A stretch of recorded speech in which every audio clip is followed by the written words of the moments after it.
It's about to go down with Marc and Cathey, a live coaching show about dropping ideas. Marc and Cathey coach and have conversations with brilliant idea creators who are reimagining the world through the expression of their words, thoughts, and action. All right, everybody, I hope you are ready because it's about to go down. I'm Mark Williams. I'm Cathey Ermias, and Marc, oh my gosh, Marc is a champion speaker. He is world-renowned speaker, brander, personal expert. And when you listen to him, you'll understand why he's on fire. And I'm going to throw, oh my gosh, right back at my girl, Cathey. OMG. Amazing. TED talker, TED coach, TED organizer, persuasion and marketing expert. Her ideas are on fire, and we are about to light it up and drop it today, especially because we're so super excited to have with us. Hold on, you ready for this, Cathey? I'm ready. Victoria Grinman is an integrative therapist, a speaker, and a transformation agent. Ooh. And we are ready. Ooh, don't you just love that? Yeah. And Victoria, we are ready to have a conversation and a I can't even get my words right. A transformational conversation about this idea. Hold on. It's about post-traumatic growth as it pertains to parents with kids with autism, for example. And it requires them to step into a complete mindset shift from fear and attachment to an outcome based on past expectation to a whole new possibility. Victoria, woo, that was a lot you just dropped on us. I know. Tell us a little bit more about your idea around post-traumatic growth. Yeah, and welcome, Victoria. We're so excited to have you here today. Everybody watching, you are about to get bombed with ideas and amazingness from Victoria. All right, Victoria, we're ready for you. Yeah, so I'm so excited to be with both of you, and I'm going to definitely use this. I have my pen and pad ready. So I have been studying as a researcher for my doctorate post-traumatic growth, and specifically about parents who experience post-traumatic growth through their parenthood journey with their children with autism. I'm super, super passionate about that because what you normally find is people who have children who are different than what they thought that they would be have a lot of pain around the expectation of what they thought their kid would be. And when I was much younger, long story short, I met a whole bunch of people who were parents of these kids, and they showed up with this growth mindset that I was like totally blown away with, to the point where I say, like, who drank the kool-aid? Like, who's giving it out? Because what I learned about autism 15, 20 years ago was not that. It was not that there's like growth and benefits for parents, okay? So years later, I studied this stuff, and post-traumatic growth is the growth or benefit finding that a person or group of people experience, not because of the trauma that happened to them, but because of the struggle that they go through.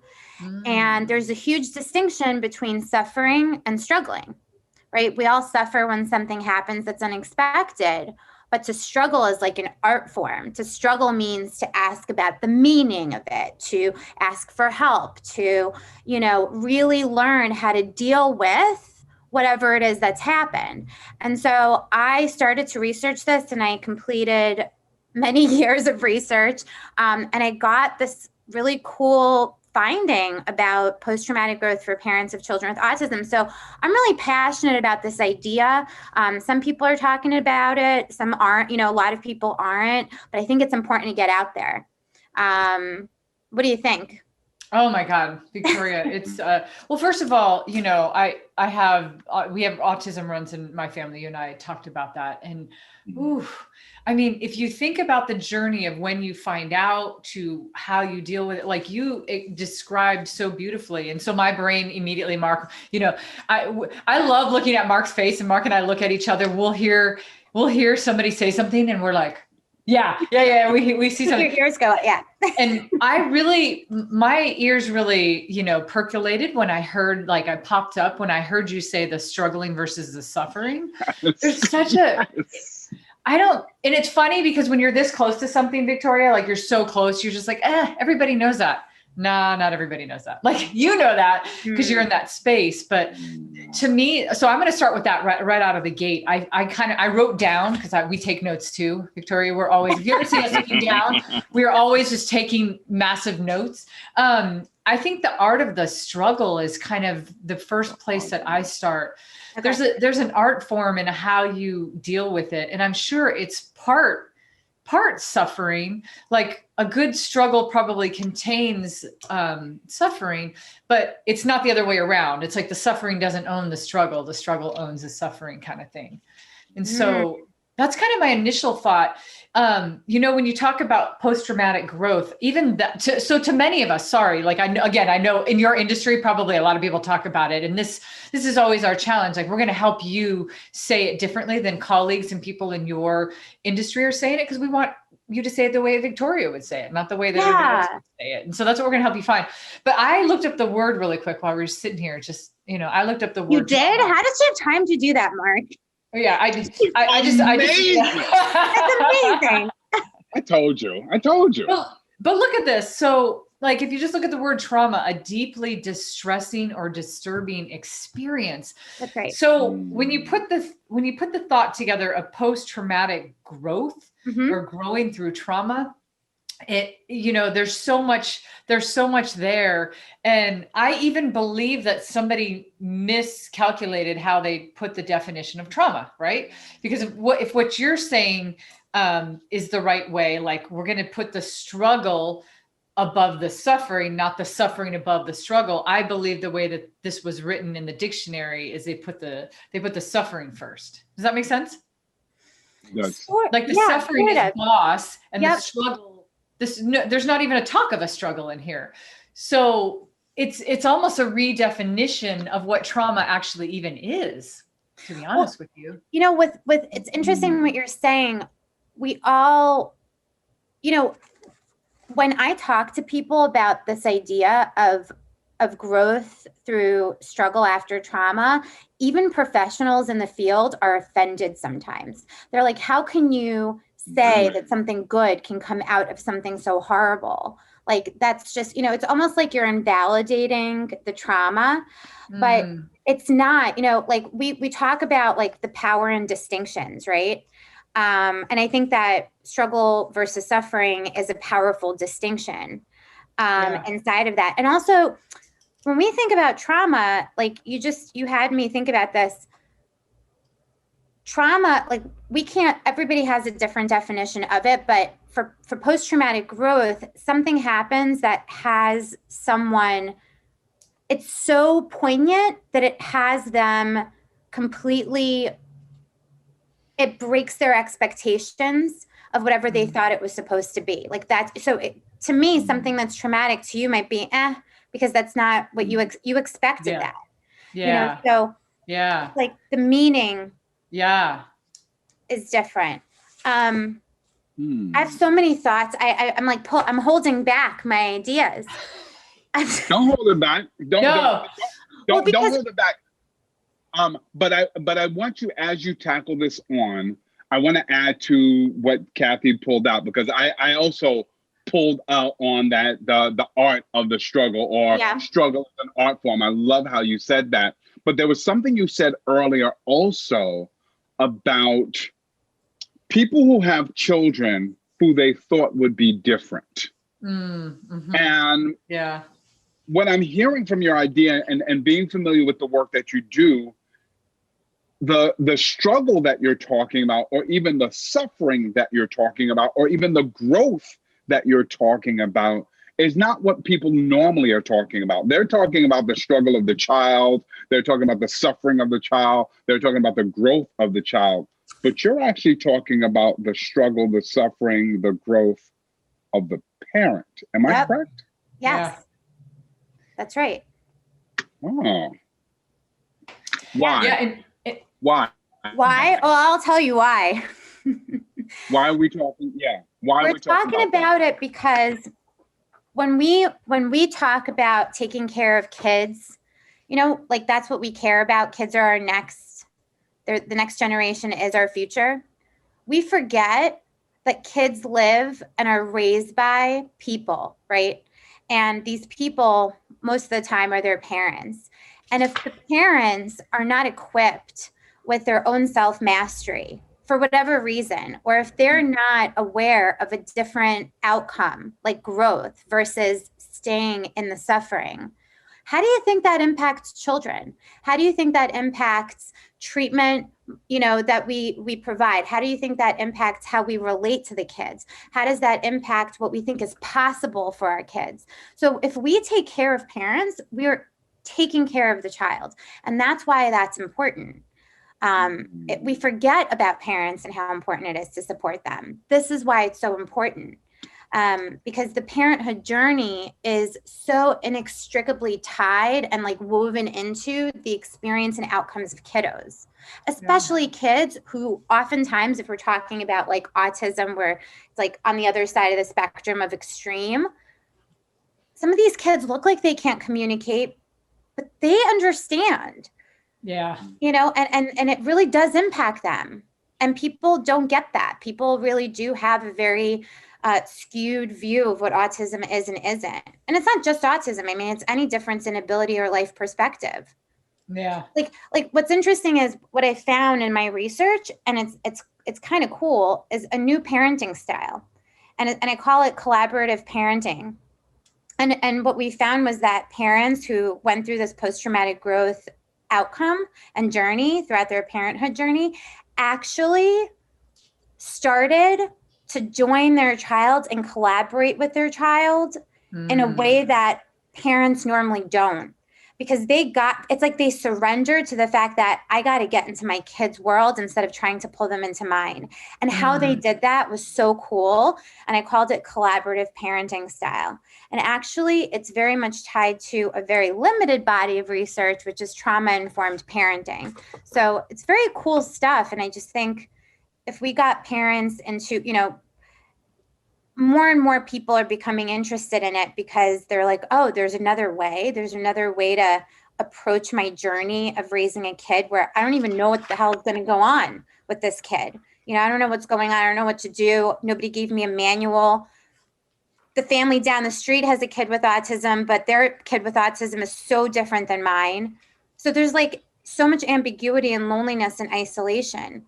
And so if we can get this out there, this idea, this, you know, and how to facilitate it and how these people can become their own expert companions, I mean, we can really change how people experience their parenthood journey. I mean, that's like years of life, you know, for everybody involved. God, Victoria, this just blew up in my mind so much because, you know, Marc and I are both, you know, parents as well. And so, and Marc's still in that journey where he's in, you know, active parent, and I'm not. My kids are raised, and, you know. Congratulations, Cathey. Yeah, thank you. And you hate having, I mean, Marc, you at least have some time to like right any wrongs. You know, my ship is almost sailed with as far as like, I'm like, okay, I wish I could go back and change things. But Victoria, you know what actually even excites me too is a lot of what you're saying. I took your model of what you were saying and I applied it to any person, any situation. So I even thought about, because I was thinking about, you were saying like the way that a parent relates to their child, the way that they decide to surrender to being collaborative and going, okay, I don't want to make them fit my world, I want to fit their world, is kind of the same way you would deal with a suicidal friend, is the same way that you would deal with somebody that just got a terminal disease or anything that's like a really hard thing in life. is you have to find that surrendering. So your specific study is awesome. And I love your collaborative parent. So is that your thing, by the way, Victoria? Is that like, that's yours? See, that gets me really excited. Like, I'm like, I want to talk about the things that you're breaking new ground on, and who cares what not who cares what other people say, but you know what I mean? I mean, you're in an industry where it's kind of collaborative, so to speak, as well, but it's also like, that's where new ideas are born and found. Science is only the most correct version of what we know right now. So push those boundaries. So let me ask you this, Victoria, then, because I'm super excited now about just thinking about how it's such a good idea that you could apply it to anything. You could even apply it to a work situation. At the end of the day, Victoria, if you were going to give a TED Talk tomorrow, like what would you want people to pull out of this? What's the thing you would want them to do or think different or act, or like, what's the outcome? What are you looking for? Yeah. So I don't even know if I would mention post-traumatic growth, but what's coming out of this conversation is actually what I was working on a TED Talk about, which is so many, and maybe you as parents can relate to this. I actually am not a parent, but we have a little Yorkie who just got spayed, and I fear. This is about fear. I became an expert in 2.5 hours of what a ovary sparing spay is versus one where they take out the ovaries and the uterus. Oh, yeah. My point is, my fear hijacked, I wasn't able to. My point is, what I want people to get is that when something happens that's unexpected, fear is so much a part of that. But if we as adults don't get mastery over what the heck is going on for us, whether it's like how our parents showed up for us or traumas that we just, brushed under the rug and said, whew, got through my 30s, not having to deal with that. And then you have kids. Yeah. And then the kids reflect to you everything that's not healed. Yeah. And if the fear is not, recognized and worked with, we're definitely going to suffer. But if we can struggle with our own fears, if we can struggle with whatever is there for us, we can really impact the outcomes for our kids to be joyous, healthy, related, and connected to us. Because when we're afraid, we actually, regardless, like you said, when we're afraid in relationship, even if we want to do what's best for our kids, whatever makes us feel better in the moment to not feel afraid will come first.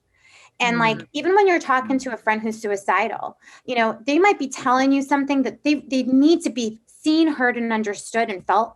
But because you're so anxious about, whatever you're anxious about, you're not having them feel seen, heard, understood because of your own fear. You're not present. There's no level 5 listening there. So my TED Talk, the takeaway would be self-mastery. I think post-traumatic growth is a journey of self-mastery, and that impacts how we relate to people in life. It's just, it's learning how to surrender. Yeah. I don't know. You guys got to help me here. I don't know how to marry all these things. Well, first of all, there's so much. There's a lot. This is my problem. No, but it's not a problem, right? It isn't a problem. First of all, I love the fact that we have already transitioned from post-traumatic growth, right? Yeah. Because that's a too common of a term. You've already coined a phrase, collaborative parenting style. But I agree with Cathey. This is so much beyond just parenting. The question I had for you, and excuse me, I got to stop for a second. Cathey and I always go through this East Coast, West Coast battle, right?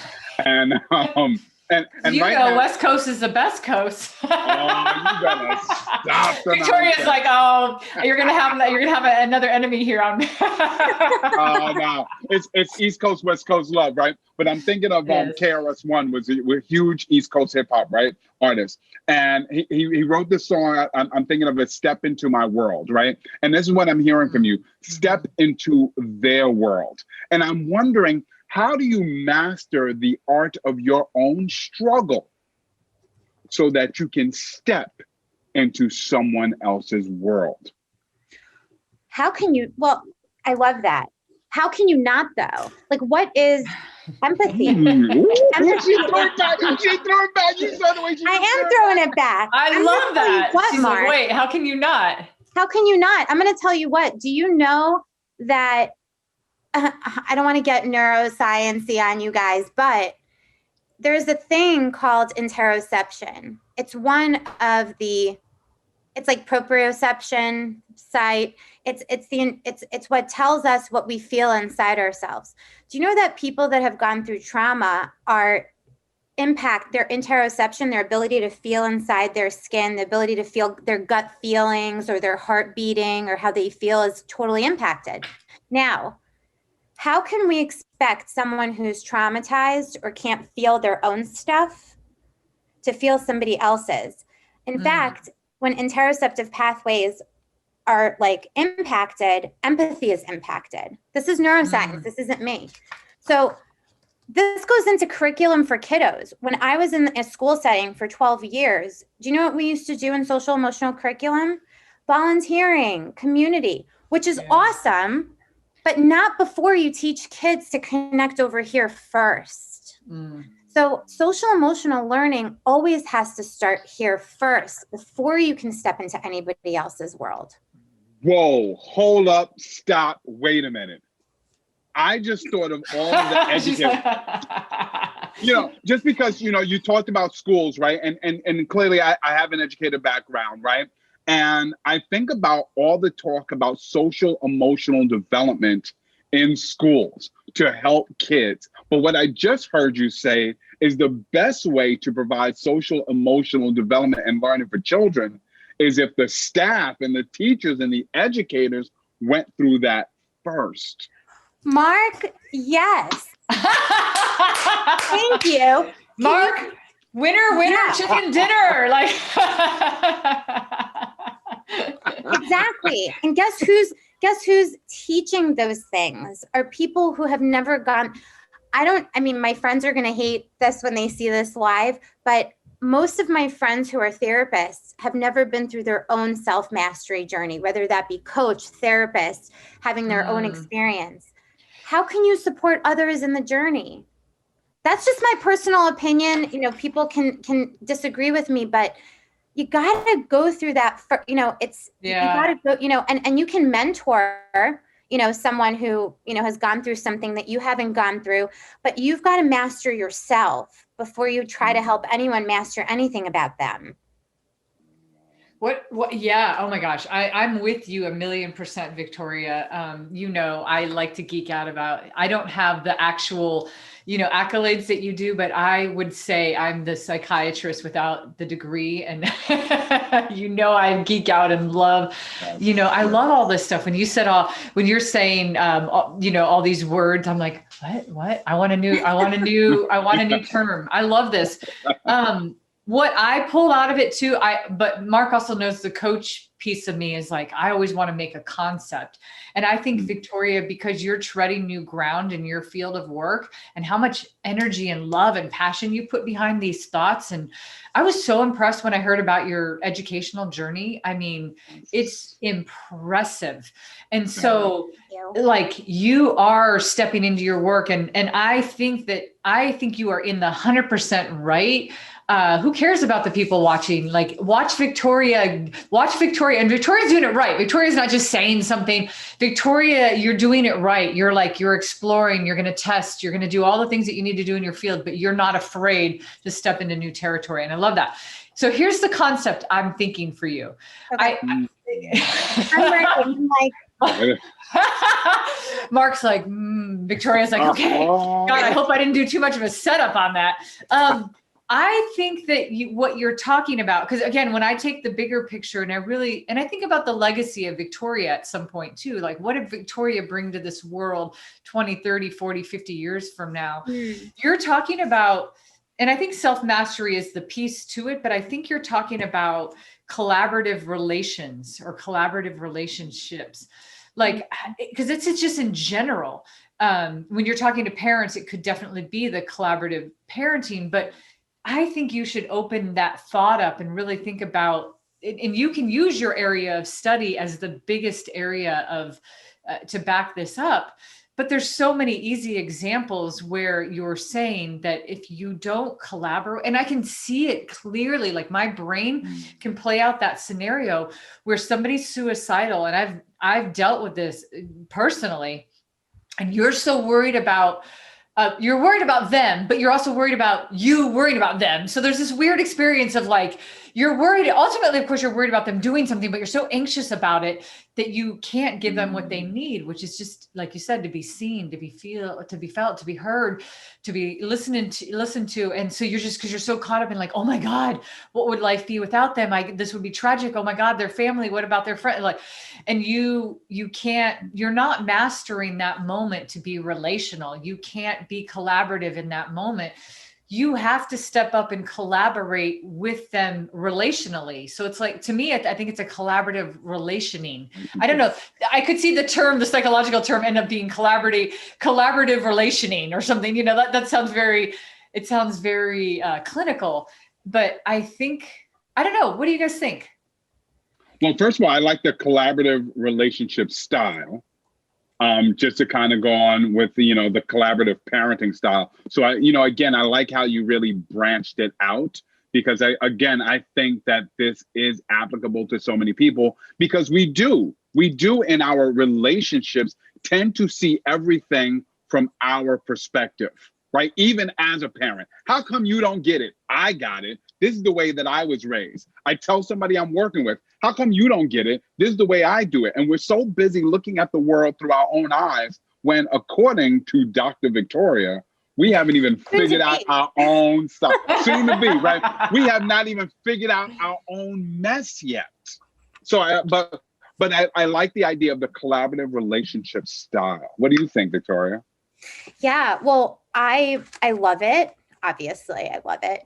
And yeah, because you came up with it. I just spit it out for you. I love it. I wonder, so in regards to like getting there, do we talk about the self-mastery? I mean, yeah, it goes hand in hand, right? So that would be part of the concept. Anytime there's a concept, as you know, right? In psychology, there's a concept, right? And then there's the things that make that concept true. This is the supporting piece to that. I think the biggest piece to being able to be in a relational, collaborative relationship, or have the collaborative relationship style, however you decide to call it, or what you do, you basically say, in my mind, this is how the steps go. Tell me, I mean, you're the pro here, you're the doctor, but in my mind, this is how it goes.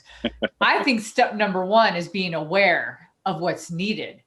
Like what's needed in that relationship, whether it's a child, and they need you to not be fearful. They need you to be hopeful. If you go tell your child, oh, your life is going to be, this sucks, and you constantly tell them their life's going to be horrible, their life's going to be horrible probably, or they're going to face a lot of challenges. If you go, oh my God, you're a great gift to the world. Like you're going to do so many great things. I'm constantly telling my niece, Kayla, that I'm like, you bring so many beautiful gifts to the world. Like I can see that, Victoria. So step one, I think is like going, what's your role in this relationship? Like I'm Auntie Cathey to my, I'm Auntie Cathey to my niece, Kayla. It's my role is a lot different than my brother or my sister-in-law. So I feel like step number one is that. And then step number two is that self-mastery of like, if at that moment, here's why I thought that was step one, because in that moment, if you're sitting with somebody that is suicidal or there's something and then you go, oh my God, I know what they need. And then what's step two? You're like, have I self-mastered this? If in that moment you absolutely, with all honesty and truth, can say, I can't, you probably need to step out of it or get help, or, you know what I mean? And so even as a parent, you can't step away from your kids. But what you can do is say, ooh, I haven't mastered it. I need to master it. So what do I need to do? I don't know. That's my thought. What do you think? And there might be another component to it, but it's so funny because it's actually, I have 3 processes to my formula of working with parents when I coach them. Mm-hmm. One is knowing the info, like knowing what the possibilities are. Yeah. 2, self-mastery of like, where are you at and where do you want to be? And the 3rd is how do you actually put it all together and do it? Oh, bam. Like we'll see, the universe played that one out because I didn't even know that. So What was the third? Wait, what was the third one? the How do details, you like, actually do it? Like, yeah, Oh, like yeah. all the detail, logistics, right? Let's run logistics on this.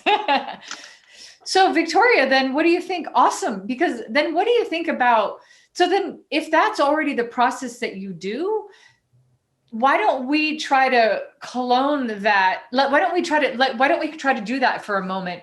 Give it the concept a name. Let's run through some thoughts about the name. I could see you giving a TED talk on this on a stage and saying, this is my concept.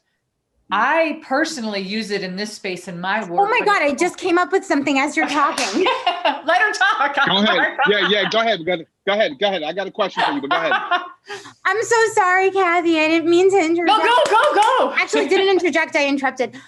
Oh my gosh. Well, it's like the distinction in parenthood and parenting between suffering through parenting your kids versus struggling through it. And my formula is struggling through it, is meaning making, asking for help, learning how to do it.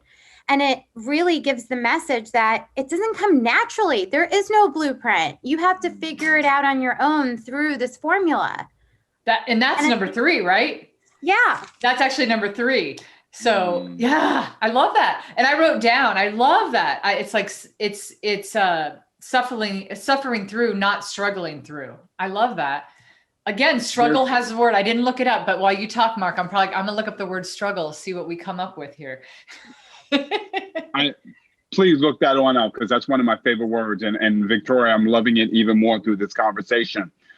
My wondering is this: if step 1 is knowing the possibilities,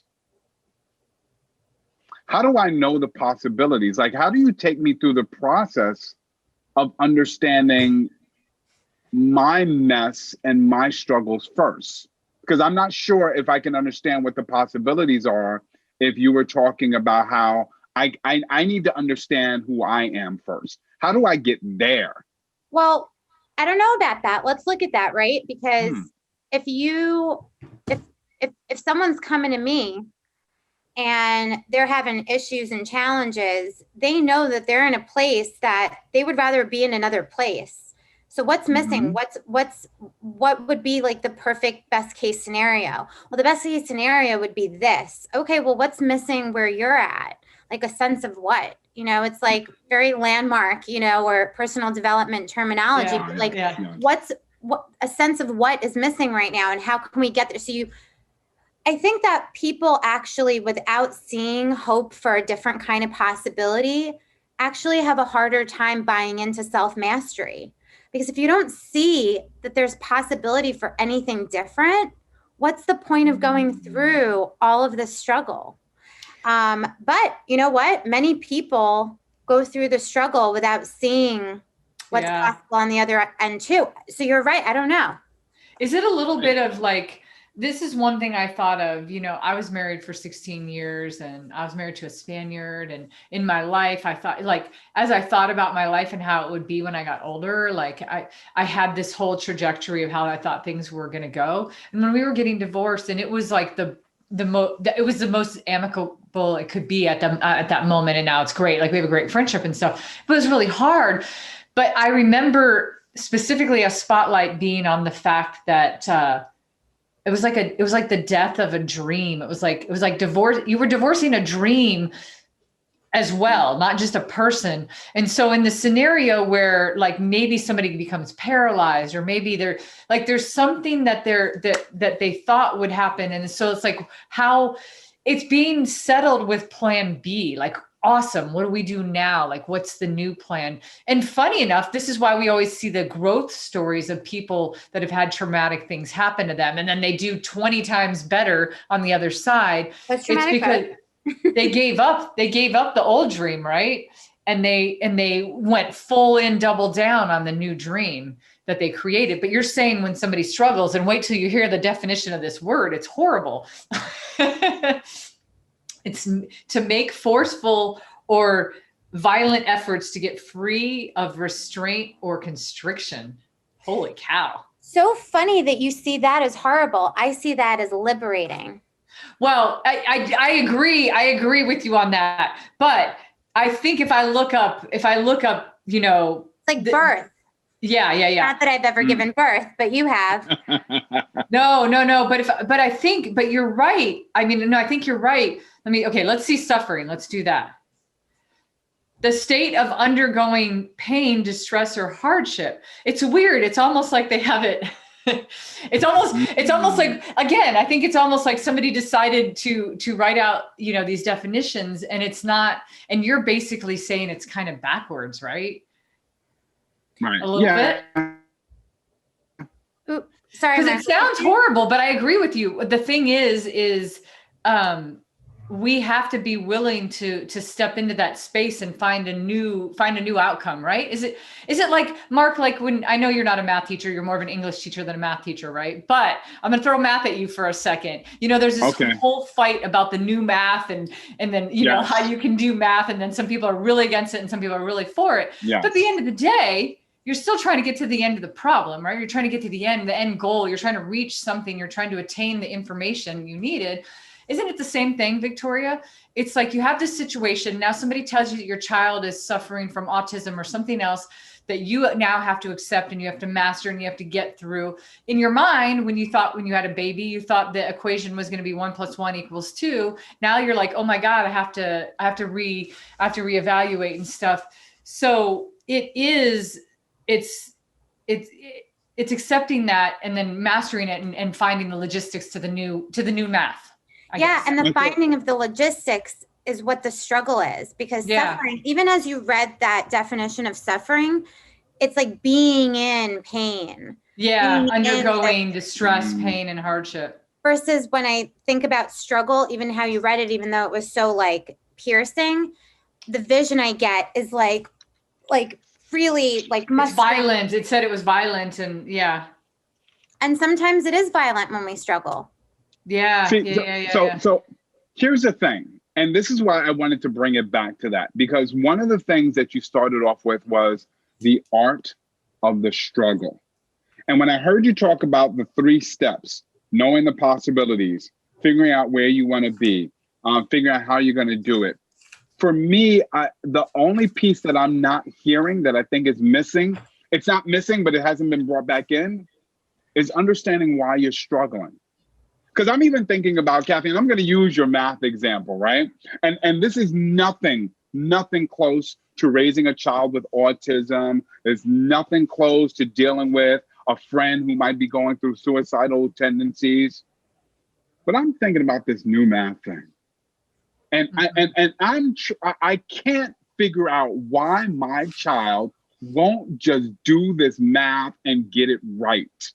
And it's because I'm struggling with how to teach my child how to do that. Like, I have not accepted that the reason why I can't get my child there is because there's something I'm struggling with, right? I'm struggling with the fact that I have always dealt with not being patient enough to teach what I think is so simple. And until I get to that point where I can understand that that's what I'm struggling with, I can't help my child with that new math. Because I'm still going to be, right. I'm going to save yourself like thousands of dollars of therapy.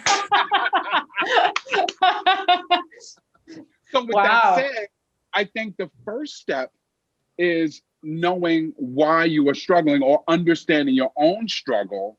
Yeah. And then once you master that understanding, then understanding and identifying what the possibilities are in terms of how to improve upon or help this other person in your relationship.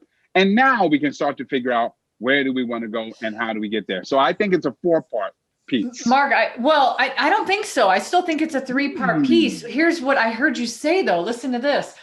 The way that, you know, I described it, and then Victoria said that she already does that, right? Which is like, it's very interesting, you know, but I think you just added another layer of depth to it is what I saw. I think step number 1 is still knowing the info, knowing the situation. But again, if we take this relational, if we take it in a relational space, right? Collaborative relationing or whatever, you know, however we say it. I like collaborative relationing. I think it's kind of cool. It's probably not even a real word and doesn't work, but there you go. Doesn't matter. Just make it up. I'm a marketer, so I can do that kind of stuff. Right. I know. But I think that's knowing the info, you're one part of that math equation, of course. So that's just making sure that you know that you're part of that info. Hey, you've been blessed with this information with your child, with your friend, with your loved one. You now are part of the problem or the solution or the whatever. You're part of the equation, I should say, at minimum. You could be part of the problem too, but like depending on what it is. But you know what I'm saying? Like you're part of this equation now. And so I just think you added that layer of knowing the info is now, if it's relational, if this collaborative relationing is partly with you as well. So I don't think like knowing that you're part of it. Like it's not just like something that has to be dealt with out there. It's like you are part of that. Well, imagine, I just thought of something, Victoria. We used to we had a mailman here for the longest time. And I actually was very frustrated with him because he must be a very like rural person, because my son had got some things here, but he sent it back and it was like clearly like a check, and he sent it back. And then I had to like put a note in there that said like, you know, he lives with us too temporary right now and And then I noticed that there was a new mailman, and all of a sudden I was getting mail from like our neighbors and stuff like that. I was getting new mail, and I noticed there was a new mailman. And so I kind of wondered, I was like, what happened to the other mailman? It was one of those things where like, he's been the mailman for a long time. I don't know who he is. But what if I had found out, even to somebody that seems close but distant, what if I had found out that something happened to him, or, you know, something, he was going through some kind of struggle? Whether or not I don't have to be his parent. I don't have to be his spouse. I don't have to be his brother, sister, aunt, uncle. Like I am now part of the equation on some level. So on some level, I have to know the info, have to understand our relationship. I have to think about the mastery, and then I have to think about the logistics of handling it. And it could be just as simple as like, you know, it could be as simple as like giving real heartfelt listening, you know, I love that level 5 listening, or it could be anything. It could just be a moment. My role in this could just be a 10-minute conversation. But if you teach me this concept of collaborative relationing, I'm sorry, I keep going to that. You can call it whatever. I mean, I think we can explore other things, but then I have this concept, Victoria, and then I know when something comes up, that's the thing I think about. How do I collaborate? How do I collaborate with the barista, you know, at the coffee shop? If she just told me something, and I only know her from coming in once a week, getting a matcha latte or something like that. And so then I think your idea, Victoria, although you use it 1,000,000% in your space, I think you open up this beautiful idea to the world because of your work. I love it. The thing that came up for me as you're talking is self-responsibility. Yeah. Like, where do we take self-responsibility? Yep. Do we take it with us everywhere we go, or do we pick and choose? Like this morning, I have to admit, I'm part of like this morning mastery call for something that I'm part of. And the moment that, and I was making myself tea and breakfast, and the moment that on the Zoom, I'm listening, they said that we were going to go out into breakout rooms and we have to share. I like left the Zoom. And David was like, are you done? You had enough? And in my mind, I'm like, I just don't want to be part, like, I didn't take responsibility for the fact that I'm part of a group. My involvement has something to do. So sorry. My involvement has something to do with how it goes. I wasn't being self-responsible. I wasn't being collaborative. Where do and you know what, with all my clients, Cathey, actually, I'm thinking, I talk about, like, even today, I talked about collaborative relationing. Yeah. She said it. She said it. She loves the verb. That's what it is. She loves the verb. And we're talking about an action. So I submit to that. I love the collaborative relationship style, but maybe it's just because I'm such a noun person. But I love the verb. So I am action. I like making things into verbs, adverbs, adjectives. I love adjectives and stuff. You know, it's the new English language. Yeah. You know, as a marketer, that my job is to make up words. Even, you know, some of the best words in the world are words that are like mashups and, you know, words created. But here's the thing, Victoria, the concept of that is so beautiful. But you also brought up another piece, again, the depth. Okay, so if we're talking now, we just made your idea super wide because we took it only out of the parenting space and we moved it to the whole world. So we just went wide. Yeah. Now the depth that we're talking about, you just added another layer that I love. And part of that depth is, you know what? I can choose to be part of the mailman equation. I can choose to be part of my mastermind club. Like that, again, you're talking about things that are part of it too. Again, step number one, knowing the info.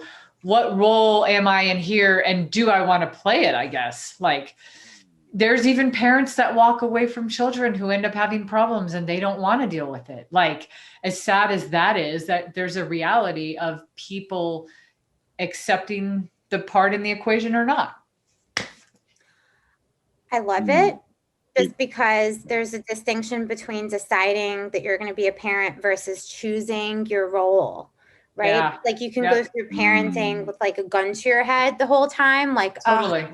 Versus I have to do this. I'm the parent kind of, versus choosing it. I choose to step into this journey with you. I think I told you, and everything you're saying rings so true to me because I watched my brother and sister-in-law take such good care of my niece, and the from day one, like from the day one that they found out, just everything that they've done for her, the treatment that she still continues to get, they continually look for, even changing her diet, like. They did everything humanly possible and broke all of they did exactly what you said. So I saw that come to life in an example near me. And I always give props to my brother and sister-in-law for that. Like they did exactly what you said. They chose to be part of this. They chose to be a parent. They didn't do it, half-assed or half unwilling, they did it completely willing to be collaborative in that space, collaborative relationing with my niece. So what it reminds me of? It reminds me of the child or the person who says, you don't understand. And quite often as a parent, as an educator, or somebody else, we are often quick to say, no, we understand, because on some surface level, we think that we do. Some logical level, right? Some logical level, right? We think that we do, but we actually haven't gone through that art of self-mastery and self-exploration to take responsibility for ourselves first before we can be present for somebody else. And that's what I really love, because we often hear so much, I understand. But do you really? I understand, but do you really? Yeah. I love that because do you really? Maybe you might. Maybe you do understand, but do you really? And it's like being responsible for like you understanding. And understanding comes from your own understanding of yourself first. Oh my God. I'm like, that's a great. I'm more confused than I was before. But that's oh no! We're like, stop the presses. No, I'm not. I'm definitely not. But I understand. I mean, we just kind of cracked open a whole new thing, but not really. I mean, part of it is just. You are already doing this, Victoria. And that's the thing, is sometimes when we talk to people, like things are just this close to them. And so we just start asking questions and start really looking at it maybe sometimes in a bigger world view. Like how would this relate to this scenario and this scenario? I love this question though, of do you really it's good for that step number one, right? So understanding the info. You're right, Marc. It's so quick to go, yep, totally get it. I've had, I get it. Honestly, even Victoria, even though I personally, as an aunt, have went through something similar, I can't step into another situation and say, yeah, I totally understand. You can't. You cannot. You cannot. So that's a great question. Do you really? I think ultimately getting to the end, I think for me, one of the things that I would love if I heard this in a TED Talk, because you can, all you really want to do with your idea at that level, Victoria, is get people to understand the concept and be able to apply it to their life, and however they choose to. They get the freedom of taking your brilliant idea and going, oh, and that's where all, beautiful idea, a lot of the TED Talks that have went viral, it's not that there's some like groundbreaking idea. It's an idea that they made open to so many more scenarios than what originally thought. So I would say in your case, like I'm going to leave today. And I know Marc always has these dinner time conversations with his family, but I'm going to leave today, and every scenario that I'm put in, and especially in rough ones, maybe a rough confrontational thing with a stranger at a store or something, I'm going to try to ask myself those 3 steps. And I'm going to say, how can I be collaborative in this relationing right now? And how am I actually going to play in that equation? Because maybe I don't have to. Maybe part of that is knowing the boundary and backing out and letting somebody else deal with it. I helped a guy one time walking down the street. It just made me think of something intense. In hindsight, this could have been super dangerous. I was with a friend, and there was a guy that was drunk, and he walked into the middle of the street, and he was stumbling. And I was just like, oh my God, he is walking on a dangerous street. So I pulled over, and he was so drunk. Like, I could not believe how drunk this guy was. And I was like, we were trying to help him. And then ultimately, he didn't even know where he lived. We finally took his wallet, and it wasn't even the right address. And then we called the police. And then, anyway, long story short, we ended up giving him a ride. We found out the police didn't want to deal with it. So we ended up giving him a ride. It wasn't very far from where he was. And he had a roommate, and the roommate ended up saying like he did this all the time. We chose in that moment to collaborate in that relational space, in that moment, for that second, for that time. We got him home safely, just because we thought it was a dangerous situation. But we could have just as easily started off and said, I'm going to call the police, but that's all I'm going to do. Like, that's my level of stepping into this. So Victoria, why I say it's beautiful is I think you allow people to take your work and apply it where they need it. And you can talk about it beautifully obviously your connections and your stories and your emotions and your research is all in your work, of course, but you make this idea so much better when you open it to the world. Beautifully said. Victoria, said. I don't know. What do you think? I'm just, well, first of all, we took something and I could have like 15 TED Talks from this. Yeah, so. That's true. That's so true. So that's fair. You better get to work. I am so 2 things are going on for me. One is just how passionate, maybe not specifically just autism, but, just parents and children. I just am so, as you're talking, Cathey, and you guys are talking about expanding, I want to expand, but I think I want to talk about parents and children, because I really am tied to this. So many people are becoming parents all the time, but we don't know our role, and we don't know, that we have choice. You can decide to be a parent for the whole duration of your children's lives without ever choosing it. Yeah. And when you choose it, there's collaboration in that. When you don't choose it, there's suffering. And so I'm thinking about suffering, struggling, collaboration, decision versus choice, all inside of, I want parents to walk away from my TED Talk thinking, in this moment, as I'm struggling with my kiddo, am I choosing this, or am I just deciding to go through it because I have to? Yeah. And when you choose it, there's power in that. Yeah. Even if it's hard, it doesn't change how hard it is, but there's power in choosing it. I'm clear about, after discussing it with you, you both are so powerful. What comes up for me is, if I was just to be honest, is like my own clarity about what I'm super passionate about in my message.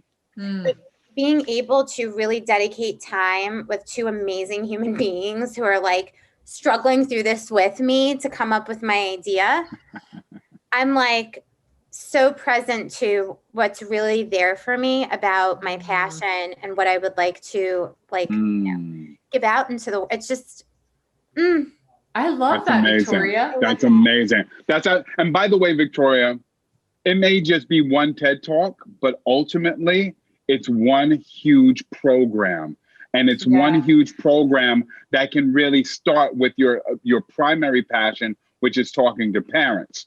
But as Cathey was saying, there are some people who are not parents who will walk away from your TED Talk and still be able to apply it. And then those parents, they get the special treatment because they get that primary treatment from the first part. And then you can sprinkle and spread the joy to so many other people. Here's another thing to think about, Marc, because Marc, you expressed exactly what I was thinking when she was talking about it. Some people definitely you can watch some people give a TED Talk and they definitely go down to the granular, and that's okay. I think even let's say your talk, let's say you were only going to even speak in spaces where it was in this space and it was to parents and it was people in this exact scenario. I would still push back on you as your speaker coach, Victoria. I would still push back on you and say, get to the human level with the parents first before you get them. Don't start talking down here yet to them. Grab them in, make them understand this concept and how it works with their mailman and how it works with their cousins and how it works with their parents and their friends. And then it's even more powerful when you bring it down to the power of this relationship that is so, so important. Like it's so important to be. So don't start there, because it's not like, start up here first and say, this is the concept. And then by the time you get down there, you've got 1,000,000% buy-in. Oh, if I'm a parent, I'm sold. I'm already like doing the math for you when you're talking up here. And then when you get down here, I was like, oh, I knew it. Like I knew she was going to go down there. And so I would still push you in that space, even if you never wanted to really talk about the big concept for long. I don't think we're asking you to like go, speak on this and only talk about that. Right. I think what we always do as coaches is we try to open it up so that it can, if I'm sitting in your TED Talk tomorrow, Victoria, and I don't feel like this is applicable to me, I don't want to tune out. But if you grab me up here, and then even if you go down, down, down, you've already got me. So now I'm only following you as a story, but you've already given me permission to open it up to other areas of my life. So, and same with the parents, they're humans. At the end of the day, they're humans. And if you don't, there might be a guy sitting in that, like this, listening to you, that's a parent that is dealing with the fact that they're not coming to grips with their child, right? But what if you can break him open first by talking about things that aren't right there, that don't feel that raw? If he can get it up here, you'll break it down. And by the time you get here, he's sold. So that's my thought. That's why I would push back in that space. Something just came up for me. First of all, thank you. Because the point of all of this, if I just may, in watching your other episodes and even being part of this, is, am I coming from a place of, I want me to be heard and my passion, or do I want to grab as many people so I can be the biggest? Yes. And then, you know what I'm saying? And that, Cathey and Marc, is how it's going to be as a contribution, is if I can speak to the greatest audience about this concept and what they can do with it. And that's amazing. So I'm sold. You are a marketer, Marc. Both are amazing. Listen, Cathey, ideas get dropped to reverberate. Yeah. Right? That's why. And Victoria, I think I told you this, but I just worked with a lady who got a TED Talk right before COVID hit. And she didn't actually get to give it on a stage, but I mean, they were like 2 weeks away. And she's a licensed therapist, psychologist, and she happened to work with teenage sex offenders. And it just happened to be when she got her start that she was working with a pastor, like she was in the same office as a pastor. She kind of got the overflow. This ended up becoming her thing. But her idea, what she really blew up the idea, which was awesome, because if somebody's listening to her TED Talk, if they go, well, I don't have a teenage sex offender in my family, this is just not, she isn't helping the world. She isn't helping the bigger problem, which is that there are teenage sex offenders in the world. So and there are autistic kids, and there are, so you beautifully said it. I don't need to rehash it, but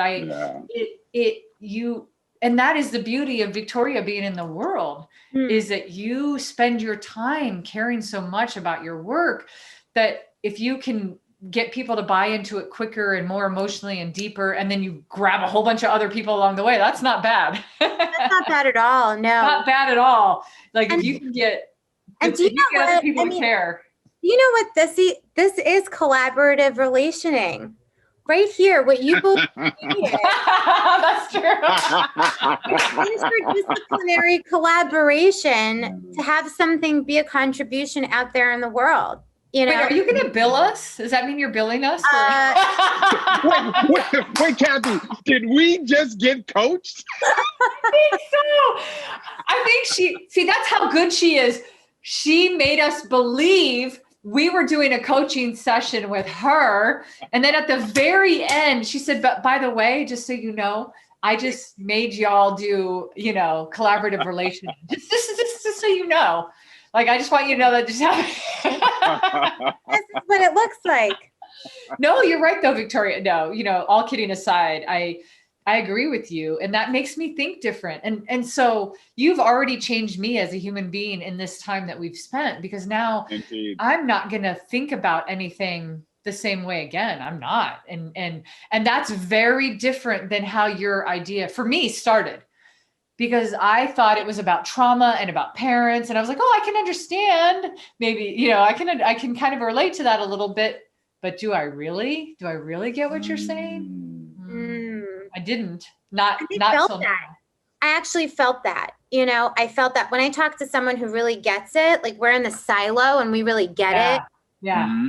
But I actually felt the conversation between us evolve, and it became way more, like I felt way more related. Like you were way more related when it became more general, because I want it, like, that's what I want, right? Ultimately, we want people to feel that way. Yeah. So, that was like good information for me. I was super open coming into this conversation, and I just feel, I'm going to go write I'm going to go write my TED Talk. I'm just going to go write it.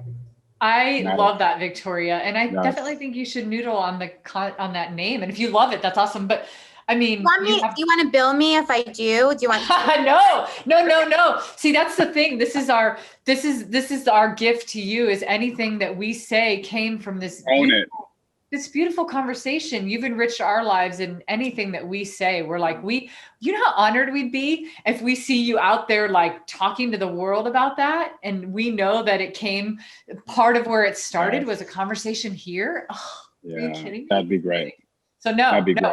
Please, like, go make the world a better place with Victoria, Well, in wrapping this up, Victoria, could you maybe tell us, I know we just kind of talked about it, but like, could you maybe tell us how the idea changed from when we first opened up and Marc was, introducing you to like now?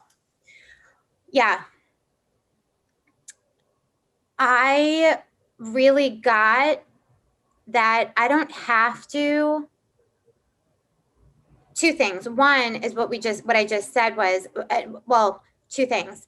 I don't have to give up anything around what I, worked on. There's no, it's like, there's so much, like the passion, like the juice from what I worked on is what we just talked about. I thought that it was like the thing, but it's not. Like what we just talked about and extracted was the juice that will like really, quench the thirst of whoever needs to hear it. And I also got that, thinking about ego, there's so much when like you're so passionate, sometimes I'm like, about significance, right? Like, what about what I want to say, what I worked at? But when we think about contribution, shifting that mindset, like how do you speak to more people so that more can be contributed to? And when you shift that mindset, my mind just cracked open and I was like, all right, just give me the feedback. So for me, my idea, obviously shifted completely. We went from post-traumatic growth to talking about like the nuts and bolts of it. Yeah. Incredible. I'm like, my mind is blown. I just feel so good. I feel so grounded and calm inside of like what you just shared. I love it. Nice. Thank you. Nice. Victoria, well, listen. I'm so excited for you to share this. Yes. And you are a gift to the world, your brain and the way that you think and your empathy with it.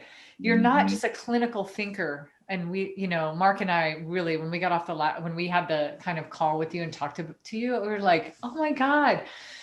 So it just like makes me happy that you feel this way. And I just can't wait to see your work like continue to just, it's awesome. Yes. So with all of this awesomeness that you just dropped on us, we have completely been transformed, Miss Transformational Agent that you are. How can people who are in love with this idea, who want to learn more about this idea, how can they find out more about Victoria Grinman? Oh, thank you so much for asking. I'm working on so many different collaborations right now to not only work with people one-on-one, but also in the corporate space, lots of, and in many other, and the school space.